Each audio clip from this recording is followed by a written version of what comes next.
Hi, and welcome to the Overseas Consultant's Introduction to the Ielts Exam. So before we dive into the Ielts exam, let me give you a brief look into my college application and why I am qualified enough to teach you this exam. So I had an 8.5 on 9 in my Ielts exam. I had a 44 on 45 IB predicted score, as well as I had a 3.99 on 4 GPA. I got a 1530 on 1600 on my SATs and had an 800 on 800 on all three of my SAT subject tests. I wrote several mathematics research reports, had several international level awards. I did projects that made an impact on society.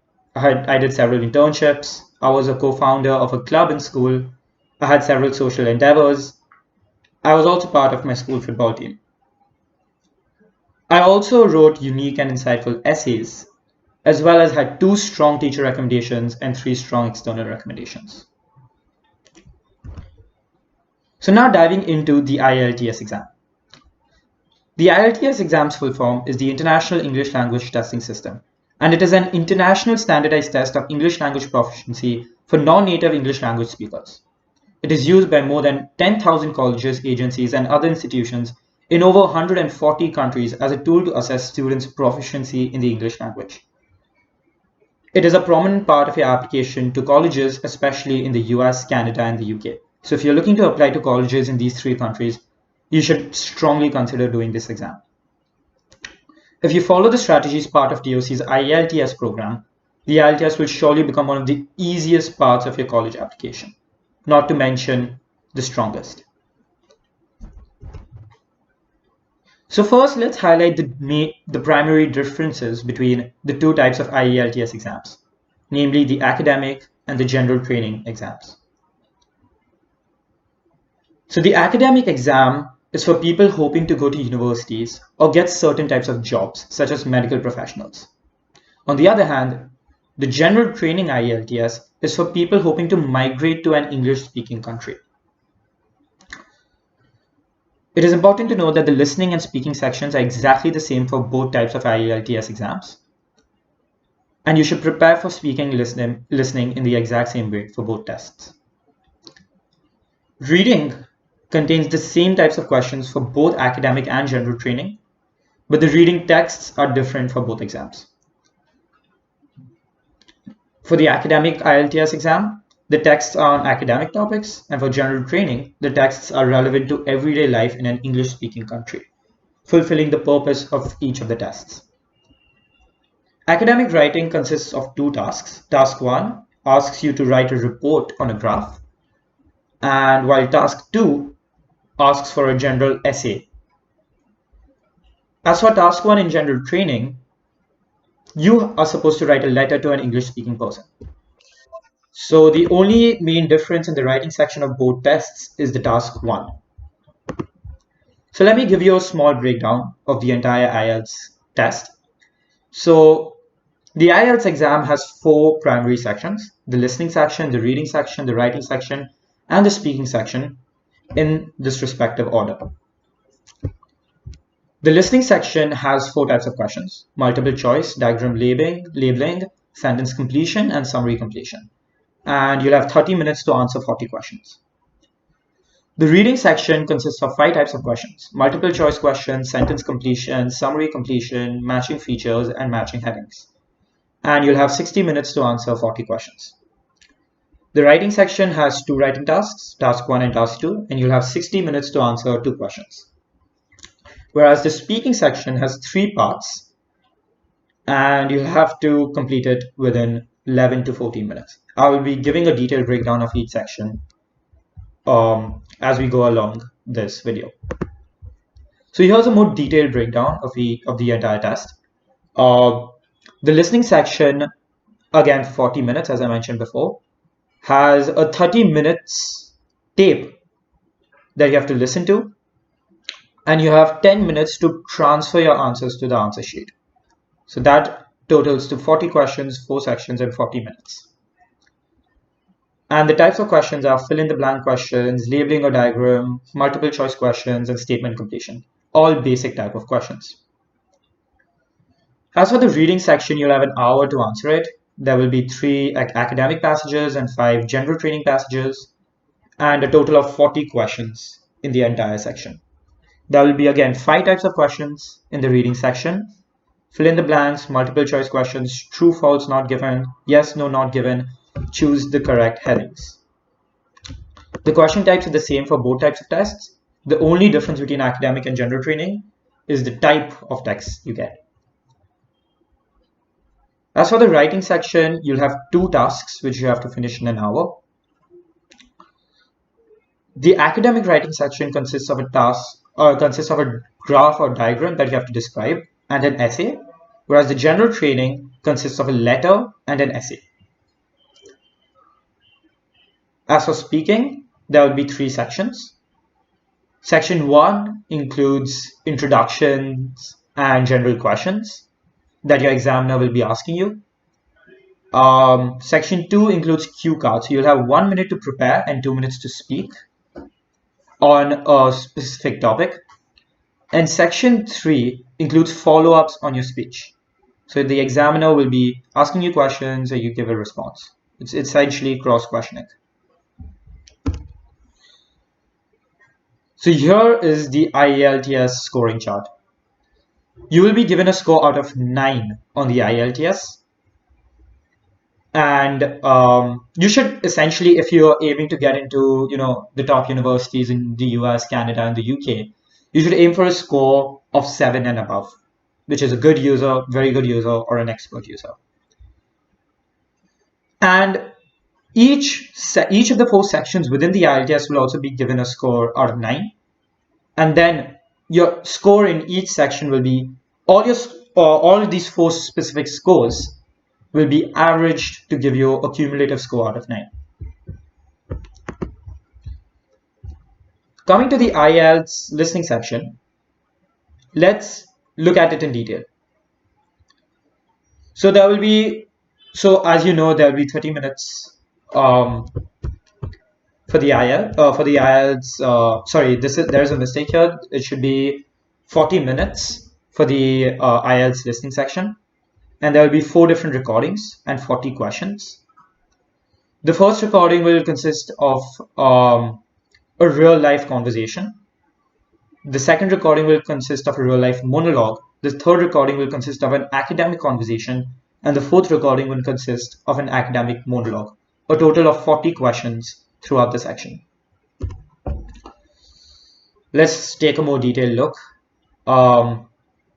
Section 1 consists of 10 questions. The setting will usually be work and social situations.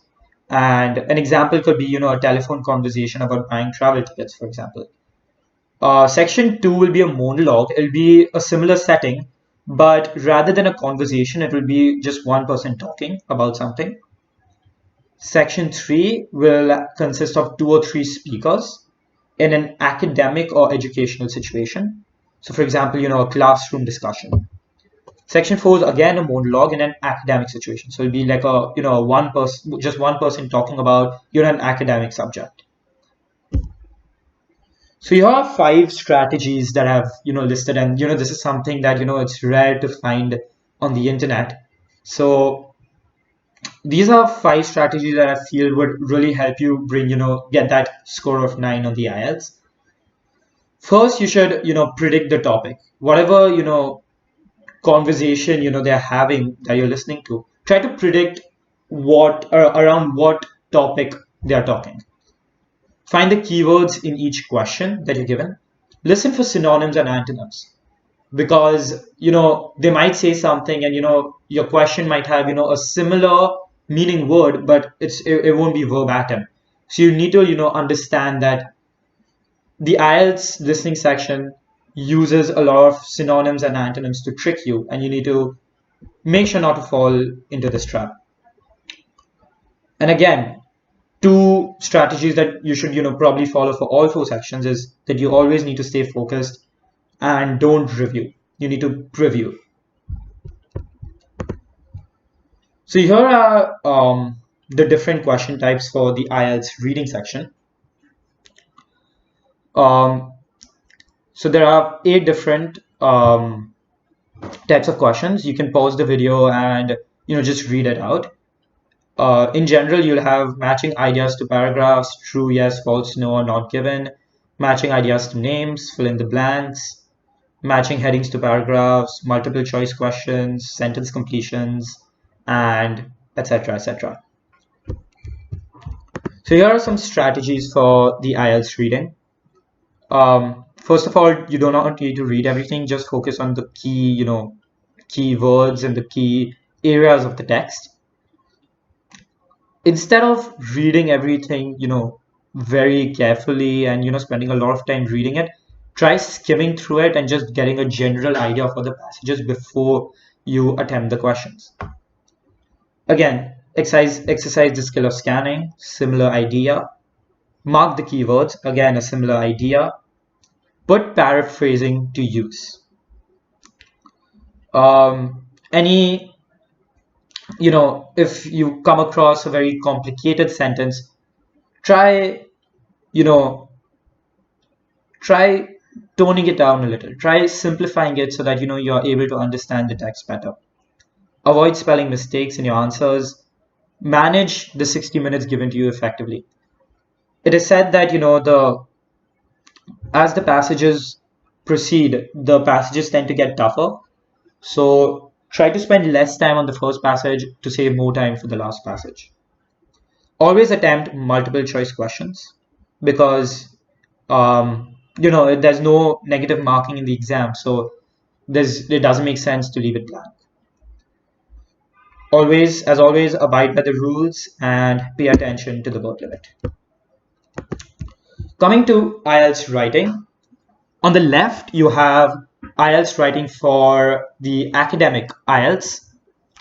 So this is the structure that you need to follow. You need to start with an introduction, write an overview of what the graph or map says, have 2 paragraphs of main points, and then at the end you need to check your work. Write a conclusion and then just proofread. On the right are certain tips and strategies that you can use for formal and informal letters on the general training IELTS. So you can take a read. As for IELTS Writing Task 2, which is the same for both academic and general training. So the introduction should have, a paraphrased question. So the introduction, you should paraphrase the question, try to, turn it into a statement as, sort of your thesis statement, and state your opinion. So the introduction should mainly have your main points. Body paragraph 1 should consist of your main idea, your explanation, and some examples. Body paragraph 2 should be, a similar structure. And your conclusion, should sum up your main points, and you should restate your thesis in different words.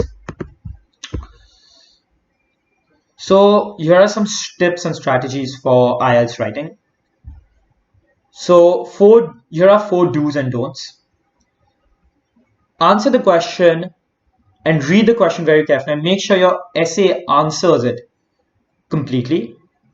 Use an appropriate structure as the one I discussed with you before. Most questions ask you what your opinion is about a certain topic. If they do, make sure you make your opinion very clear throughout the essay. And as always, keep it simple. Don't beat around the bush. Keep it direct and clean. And here are 4 don'ts, some 4 things to avoid on IELTS writing. Don't show off. Don't go ahead and go out of your way to use big fancy words that will take away the meaning from the essay. You should never try to memorize or copy answers. Try to come up with stuff at the moment. Don't go to the test with few 3-4 essays memorized in your head. Don't overuse words like moreover, however. Always try not repeating words too often. And never write a sentence without a purpose. Make sure each sentence contributes something to the essay. And here are some other tips. How to get a band 9 in IELTS writing. Your task 1 should be should include you should aim to maintain an accuracy of language. understand the overview, identify key features, and write precise descriptions. Task 2 of the writing section, um, you should aim to stick to the topic, maintain the balanced point of view, avoid using slang language or casual abbreviations, and avoid the repetition of words or ideas. Now, coming to the IELTS speaking section. Your task 1 will include an introduction and interview. Task 2 will be speaking cue cards, and task 3 will include a discussion with the examiner. And here are some tips for the IELTS speaking section. Always make sure to give a full answer to any question asked you. Make sure to speak clearly and not to worry about your accent. Avoid using slang words, or use descriptive words instead. Keep a steady pace, don't talk too fast or talk too slow, and talk in a general tone. Speak up louder than usual and more clearly. Explain names or words which are in another language. Practice speaking with a watch. This is really important. A lot of times we speak and we lose track of time, so practicing speaking with a watch will really help you make sure that while you're speaking, you're you are speaking with the right with the right pace, and you keep the time in mind, and make sure of course to stay on topic. Now, as I mentioned before, if you're trying to aim to get into top colleges or get scholarship and financial aid in the US, the UK, Canada, these colleges have a minimum requirement of 7, so you should aim for that. But always try to get an 8 or 9, because that is what will differentiate your application. As for general training, if you're looking to get an immigration visa in the US, Canada, etc., the minimum score is 6. So that's what you should aim for. But again, you should always, as we at the overseas consultant always suggest, is that you always try to aim for the highest score. Now, coming to the end of this video, I just wanted to say that if you're looking to get a very high score on the IELTS at a very low cost, and you want this to become a relatively stronger part of the application, I would strongly suggest the overseas consultant IELTS module for you. A lot of other companies and firms and consulting agencies, they always have a rigid IELTS module that they have prepared for you. But we at the overseas consultant will put together a personalized IELTS module that will address your specific needs, work on your weaknesses, help you identify your strengths, and meet your standards. We indeed have one of the best coaching staff in India who will help you achieve your target score. And if you plan to enroll in the DOC IELTS module, your first step would be to give a diagnostic test. So one test of the IELTS, which will help us gauge what areas require work, what areas you require work in, and we will really help you prepare the most optimum study plan. Thank you for listening, and I hope you consider the overseas consultant. Goodbye.